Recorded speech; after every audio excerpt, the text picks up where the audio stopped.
Mas, kita mau tanya-tanya, boleh gak ya? Nggak boleh. Boleh dong, Mas. Ya boleh.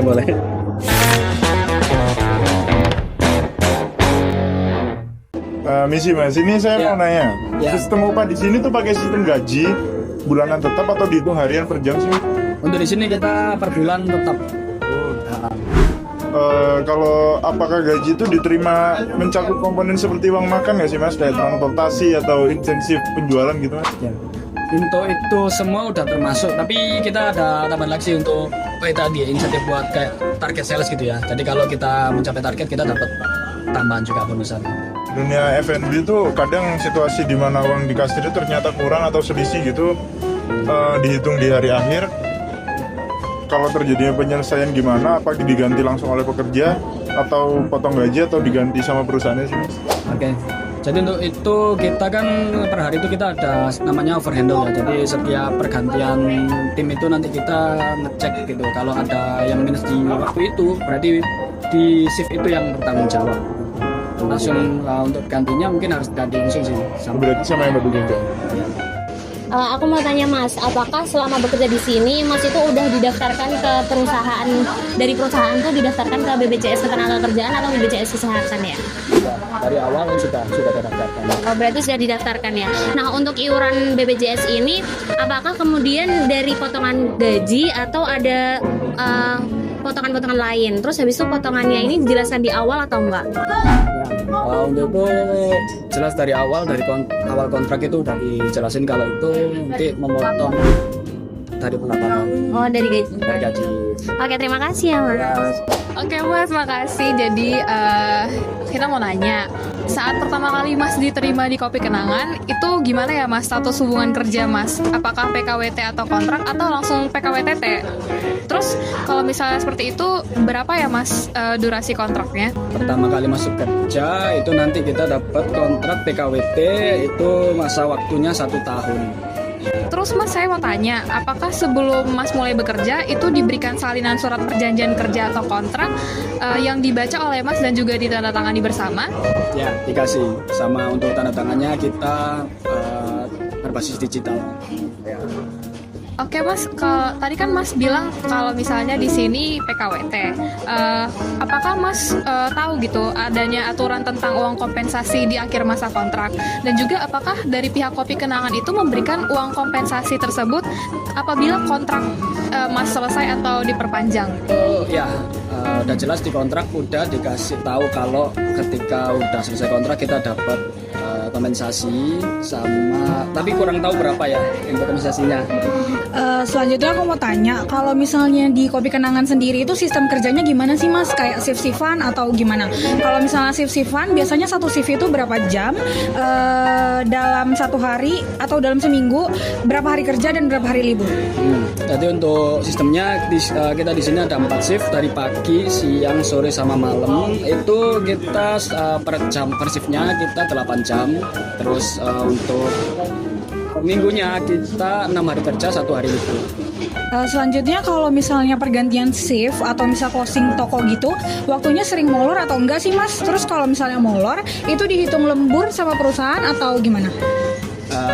Sebenarnya kalau itu sih kita pasti on time ya. Cuman karena kita punya inisiatif sendiri buat lembur, jadi nggak dibayar juga sih. Lebih ke loyalitas saja. Oke, berarti loyalitas banget nih sama Kopi Kenangan. Harus dong.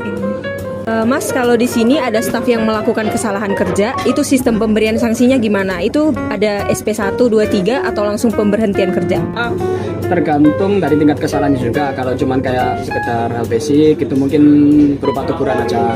Tapi kalau nanti agak ini lagi ada namanya SP, surat peringatan, sama kalau yang kesalahannya fatal itu nanti bisa sampai di pemutusan hubungan kerja. Ya. Secara keseluruhan menurut Masnya pribadi, apakah kebijakan-kebijakan yang ada di sini itu udah cukup adil atau masih ada harapan atau saran mungkin ke depannya buat lebih baik lagi? Ya, yang jelas kalau dari saya pribadi harus selalu adil sama mesti selalu ditingkatkan yang lebih baik untuk Oke Mas, pertanyaannya udah selesai semua. Kami ucapkan banyak terima kasih. Kita tinggal dadah deh. Dadah. Berdasarkan wawancara yang telah dilaksanakan oleh kelompok kami, berikut hasil analisis yang dapat kami sampaikan. Kopi Kenangan pada dasarnya itu telah mengikuti ketentuan peraturan pemerintahan nomor 36 tahun 2021 terkait struktur pengupahan. Namun, mekanisme ganti rugi selisih kas harus memiliki dasar tertulis dalam perjanjian kerja atau peraturan perusahaan agar bisa merugikan pekerja. Berdasarkan pasal 63 dan 64 PP nomor 36 tahun 2021, pemotongan upah kesalahan pencatatan tidak boleh dilakukan sepihak dan jumlah maksimal 50% dari upah bulanan pekerja. Tanpa transparansi dan dasar hukum yang jelas, praktik tersebut berpotensi melanggar perlindungan hak upah kerja. Pendaftaran BPJS sejak awal bekerja di Kopi Kenangan menunjukkan kepatuhan terhadap Undang-Undang Nomor 24 Tahun 2011. Nah, langkah preventif ini memberikan perlindungan normatif bagi pekerja dari berbagai risiko sosial ekonomi, seperti kecelakaan kerja, jaminan hari tua, dan kesehatan. Selain kepesertaan, transparansi manajemen mengenai skema dan potongan iuran sejak awal bekerja telah memenuhi asas keterbukaan informasi dalam perjanjian kerja. Sinergi antara pendaftaran dini dan kejelasan informasi ini tentu akan berhasil menciptakan rasa aman, meningkatkan kesejahteraan, serta mendorong produktivitas karyawan. Status kerja karyawan sebagai pekerja kontrak atau PKWT selama 1 tahun di Kopi Kenangan telah memenuhi aspek legalitas normatif sebagaimana diatur dalam PP Nomor 35 Tahun 2021 yang memperbolehkan hubungan kerja waktu tertentu untuk jenis pekerjaan yang bersifat sementara atau sekali selesai, pemberian salinan kontrak kerja, serta penggunaan tanda tangan digital dalam proses kesepakatan tersebut dinilai sah di mata hukum karena telah memenuhi syarat material perjanjian kerja dan diakui kekuatannya berdasarkan UU Nomor 11 Tahun 2008 tentang Informasi dan Transaksi Elektronik atau UU ITE. Terkait dengan uang kompensasi PKWT yang telah diinformasikan sejak awal, hal ini menegaskan kepatuhan awal pemberi kerja terhadap pasal 15 PP nomor 35 tahun 2021 yang mewajibkan pengusaha memberikan uang kompensasi pada saat berakhirnya kontrak. Penerapan sistem kerja 4 shift dengan durasi 8 jam per shift untuk 6 hari kerja selama seminggu secara formal sudah sesuai dengan ketentuan waktu kerja reguler dalam pasal 21 PP nomor 35 tahun 2021, yaitu maksimal 8 jam dalam sehari dan 40 jam dalam seminggu. Namun, kebijakan perusahaan yang tidak menghitung dan tidak membayar waktu penutupan toko yang molor sebagai kerja lembur dengan dalih kemauan pribadi merupakan pelanggaran nyata terhadap hak normatif pekerja. Berdasarkan hukum ketenagakerjaan, aktivitas menutup toko atau closing merupakan bagian inheren dari kewajiban operasional jabatan, sehingga kelebihan waktu kerja akibat proses tersebut wajib dikategorikan sebagai lembur kerja terlepas dari alasan formalitas persetujuan sepihak. Perusahaan dilarang menggunakan dalih kerelaan pekerja untuk menghindari kewajiban pembayaran upah kerja lembur yang perhitungan tarifnya telah diatur secara ketat oleh undang-undang demi mencegah eksploitasi ketenaga kerja. Dengan demikian, praktik pembiaran molornya jam kerja tanpa kompensasi finansial ini menunjukkan adanya ketidakpatuhan hukum yang berpotensi memicu perselisihan hak dalam hubungan industrial.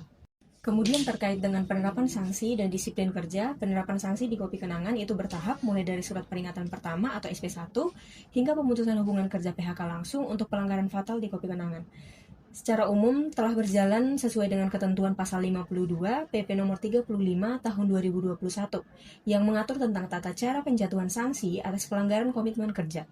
Mekanisme PHK langsung tanpa jeda surat peringatan untuk kesalahan berat yang merugikan perusahaan secara umum dibenarkan, asalkan jenis pelanggaran mendesak tersebut telah diatur secara eksplisit dan disepakati bersama di dalam peraturan perusahaan atau PP dan perjanjian kerja bersama. Kendati demikian, pengusaha wajib menjunjung tinggi keadilan prosedural dengan tetap memberikan hak-hak normatif pekerja atau ganti rugi sisa masa kontrak PKWT apabila pemutusan hubungan kerja dilakukan sebelum masa perjanjian berakhir.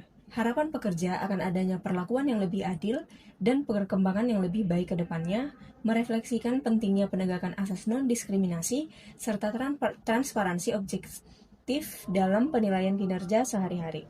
Oleh karena itu, sinergi antara ketegasan disiplin dan terukur dan jaminan perlindungan hak pekerja merupakan kunci utama dalam mewujudkan keadilan kerja yang kondusif bagi kelangsungan usaha.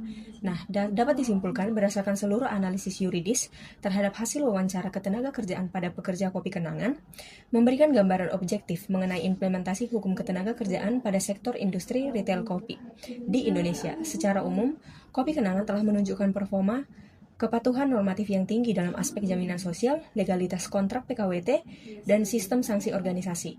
Meski demikian, perbaikan berkala khususnya pada kebijakan akomodasi upah kerja lembur saat proses closing toko perlu menjadi perhatian serius pihak manajemen demi meminimalisir resiko sengketa hukum di masa yang akan mendatang. Semoga analisis akademik ini dapat memberikan kontribusi teoritis yang bermanfaat dan pemahaman mata kuliah hukum ketenagakerjaan dan jaminan sosial.